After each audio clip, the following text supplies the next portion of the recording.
Y esta semana retomamos la mesa de debate de M22H sobre la reforma judicial y hoy le doy la bienvenida a la magistrada María Emilia Molina, presidenta de la Asociación Mexicana de Juzgadoras, a Hamlet García Almaguer, diputado federal de Morena, a Javier Martín Reyes, investigador del Instituto de Investigaciones Jurídicas de la UNAM, y a César Clavioto, senador de Morena. ¿Cómo les va? Muy buenas noches. Bienvenida, bienvenidos. Buenas noches. Buenas noches, gracias. Vámonos directo porque esta semana tuvimos foro de reforma judicial en la Cámara de Diputados y fue muy interesante la participación de la presidenta consejera del INE, Guadalupe Taddei, quien presentaba varias preguntas respecto al mecanismo en el que se estaría llevando a cabo la elección de jueces, de ministros, de magistrados. Quedan muchas dudas de lo que ella dijo ahí. Ella dice que hay muchas preguntas que se tienen que responder. Yo les planteo directamente para abrir esta mesa. Estas dudas que plantea Taddei no hablan de que hay todavía muchos huecos, muchas dudas, muchas preguntas que no se resuelven, o simplemente es parte del proceso que se resolverá en las secundarias. María Emilia.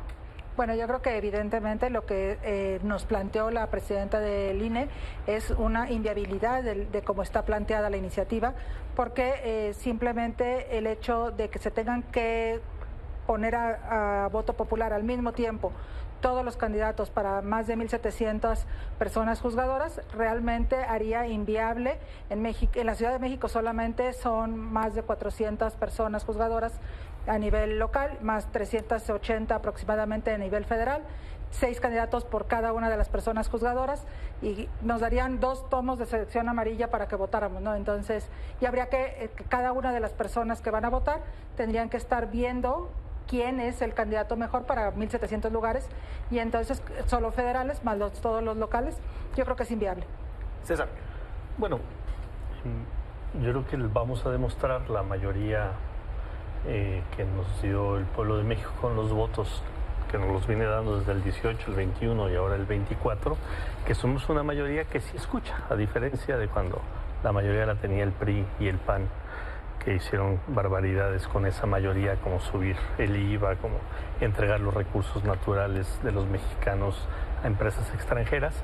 Les vamos a demostrar a todos los que dicen que vamos a usar esa mayoría para avasallar, que estamos usando esa mayoría para escuchar. Y parte de escuchar es incorporar planteamientos que nos están haciendo pues todos los sectores, no solo los que hablan en estos foros que organiza la Cámara de Diputados y la Cámara de Senadores, sino también lo que nos está diciendo la gente en los foros populares que estamos haciendo en plazas públicas.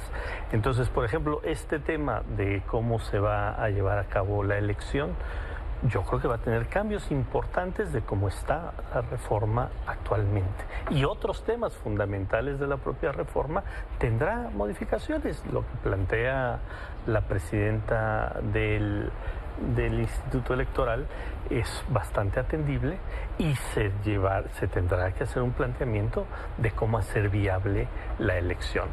Va a haber elección de jueces, magistrados y ministros, eso sí no se va a modificar, pero en qué momentos y cómo, eso es lo que estamos escuchando, y vuelvo a insistir, van a ver cómo esta mayoría va a retomar planteamientos y va a hacer mejoras al documento que hoy está en la Cámara de Diputados. O sea, yo que te podría adelantar que no va a quedar la reforma como está, que sí va a haber cambios importantes para mejorar. O sea que a quien está al lado tuyo le va a tocar muchísima chamba de inicio en la Cámara de Diputados. Oye, aquí hizo la iniciativa, le dijeron que está mal hecha, que ¿no? se ponga a chambear, que se ponga a nada más chambear. una precisión, la presidenta del INE, Guadalupe Taddei, nunca utilizó el término inviable. No Eso se es lo incorrecto, sí. Ya no estamos en el sí o no, sino en el cómo sí. Y son muy atendibles sus peticiones, pero además, para quien conoce la materia electoral, pues son elementos ordinarios de cualquier proceso. Y tenemos 2 opciones. La primera de ellas es desglosarlo a partir de los transitorios, y la segunda, que es más sencilla, significa emitir un acuerdo de habilitación en la reforma para que sea el propio Instituto Nacional Electoral quien emita las reglas para la organización del proceso electoral. En cada proceso el INE emite algo así como 250 acuerdos votados por el Consejo General del Instituto, que regulan desde la calidad del papel para las boletas y dónde se imprimen, hasta el tipo de letra y el número de ubicaciones para las mesas directivas de casilla. Aquí hay un elemento muy importante que tiene que ver con el presupuesto. Tuvimos más de 160,000 casillas en el país, pero solamente se ubicaron en 83,000 domicilios. Entonces depende si queremos replicar el número de casillas con básica, contigua 1, contigua 2, contigua 3, o si queremos un modelo de centros de votación. Y además hay muchos elementos, muchos materiales utilizados el 2 de junio que se pueden reciclar y reutilizar. Hay otro apartado relevante que tiene que ver con la capacitación. ¿Serán los mismos funcionarios de casilla del 2 de junio con algún complemento en la capacitación? ¿O volvemos a hacer un sorteo en el Instituto Nacional Electoral de apellido y letra para definir quiénes van a someterse a esta capacitación? Pero para quien tiene una relación ordinaria con el instituto no es nada del otro mundo, son cosas que se ven en cada proceso electoral, no hay que asustarse. Javier, yo creo que todo lo contrario, o sea, tienes a la persona, ¿no?, a una de las personas que mejor conoce el sistema electoral, que es la presidenta del INE, y lo que muy amablemente, porque me queda claro que ella está en una función de autoridad, lo que les está diciendo a la presidenta es que ni siquiera podemos saber cómo se podrían ver esas elecciones.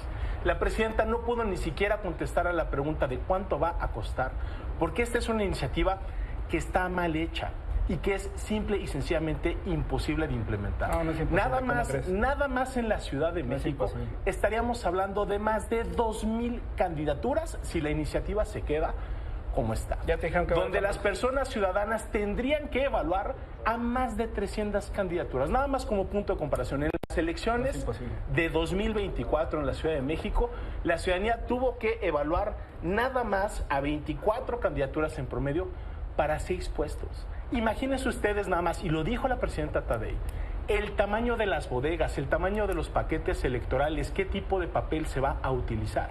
Esta es una reforma que quien la diseñó, no sabemos quién la escribió, simple y sencillamente no tiene ni la más remota idea de lo que es la materia electoral. Entonces, claro, cuando dicen es que le vamos a hacer modificaciones, pues claro que le tienen que hacer modificaciones, porque simple y sencillamente no se puede implementar, porque quien redactó esos párrafos no sabía ni siquiera lo que estaba haciendo. Ahí creo que, César, tú estabas planteando precisamente que se tienen que hacer modificaciones, precisamente para poder atender lo que serían las necesidades de una votación en la que no tenemos precedente.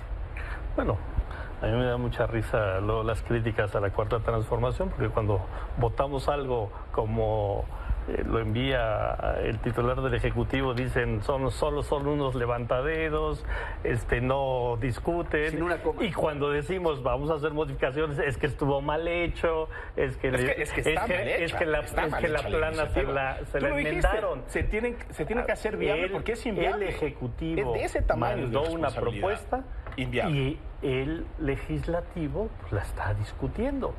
Qué lástima que el Poder Judicial, en lugar de meterse, porque además por 2 años se los dijimos, que venga la propuesta de la reforma del Poder Judicial, del propio Poder Judicial, eso hubiera sido lo mejor. Pero eso ya lo hicieron durante la presidencia de Saldívar.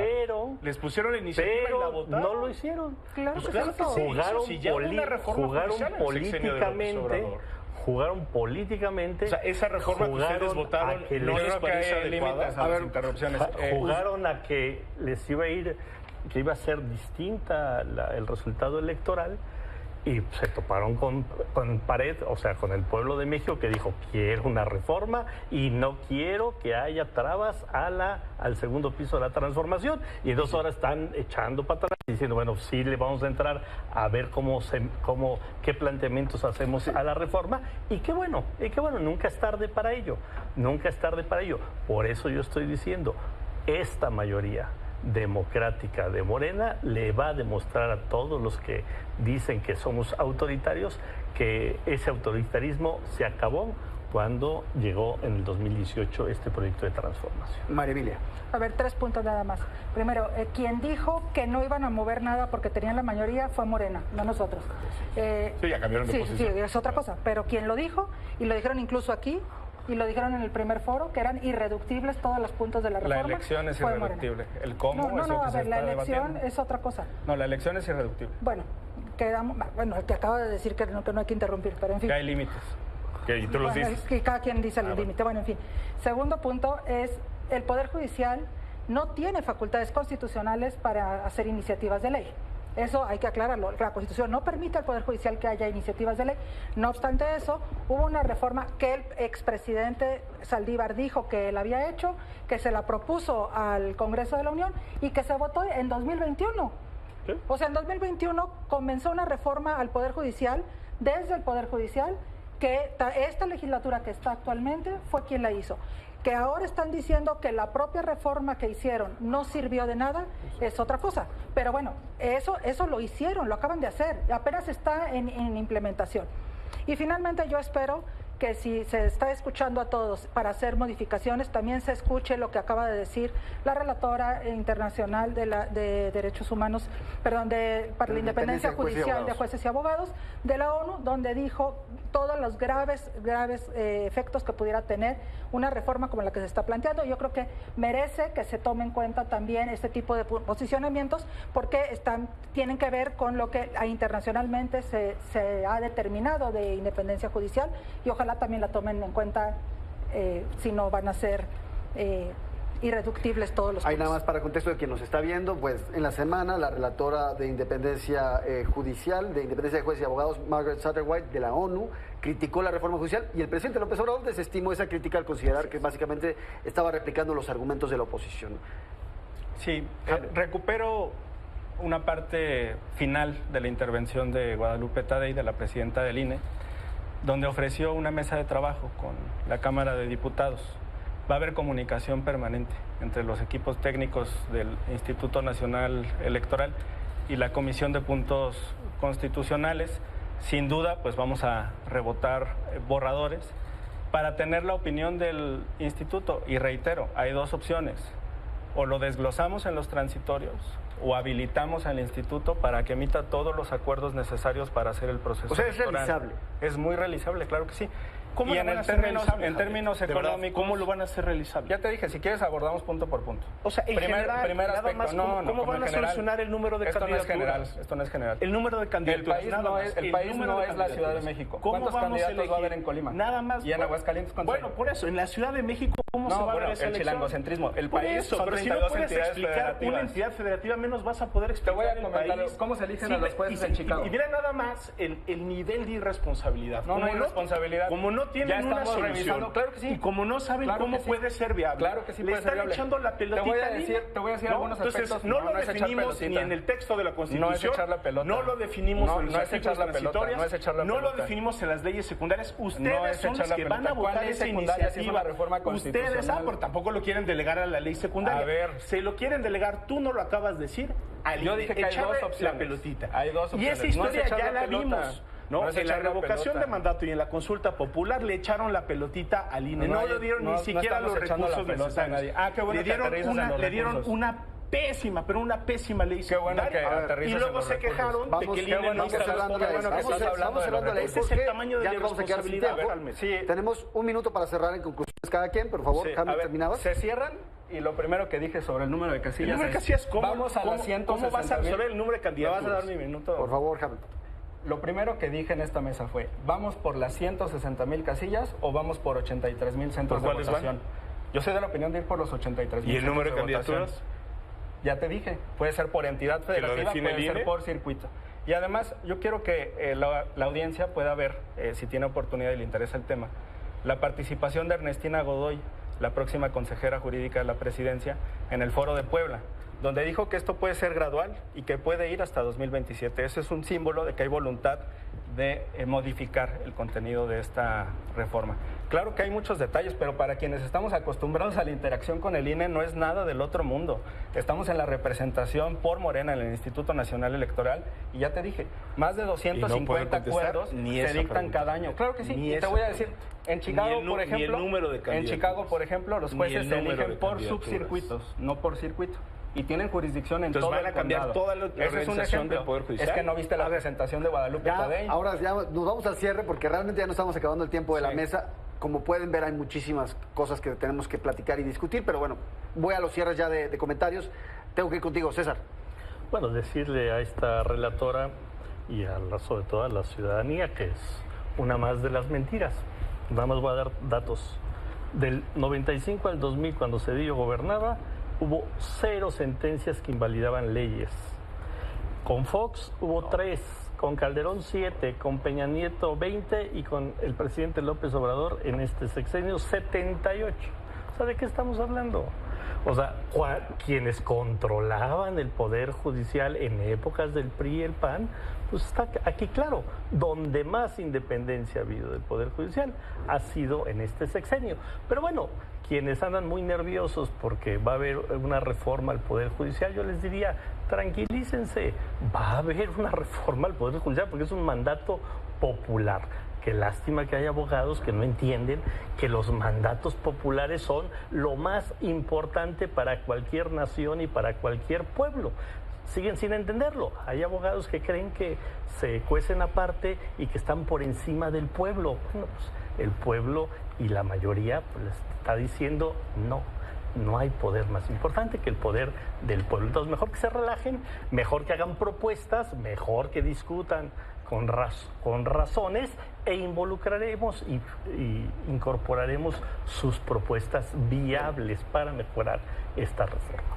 Javier, un minuto. Yo lo que creo que es no podemos caer en la falacia, ¿no?, de la solución intermedia.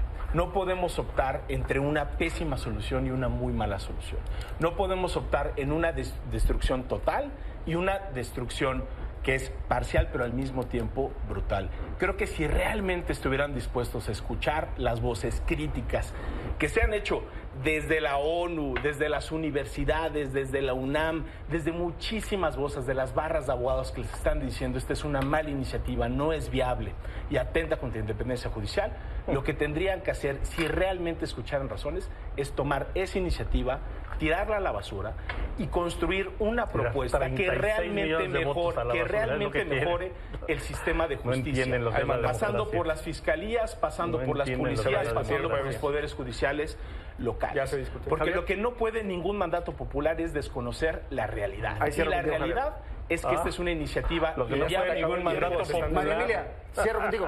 Un minuto. El mandato popular es que haya una reforma al sistema judicial, Claro. de justicia. Y el sistema de justicia no es el Poder Judicial. Eso es lo que no han querido entender. El sistema judicial incluye... No tocaste puertas. No, a ver, en la el elección. Poder Judicial no necesita solamente entender que necesita una reforma. La reforma tiene que estar en fiscalías, en comisiones de víctimas, en defensorías y en abogados litigantes. Eso es lo que no han querido entender. Pero si estos números facciosos que se están poniendo sobre la mesa es no entender ni siquiera lo que existe el Poder Judicial. Yo los invito el día que quieran a explicarles cuáles son las formas en que resuelve el Poder Judicial y quién es el que invalida leyes. Con eso me quedo, porque ahora sí ya nos comimos el tiempo. Gracias. Magistrada María Emilia Molina, presidenta de la Asociación Mexicana de Juzgadoras, diputado federal James García Almaguer, diputado federal de Morena, doctor Javier Martín Reyes del Instituto de Investigaciones Jurídicas de la UNAM, senador César Cravioto de Morena, gracias por esta mesa. Gracias. Tenemos mucho que platicar.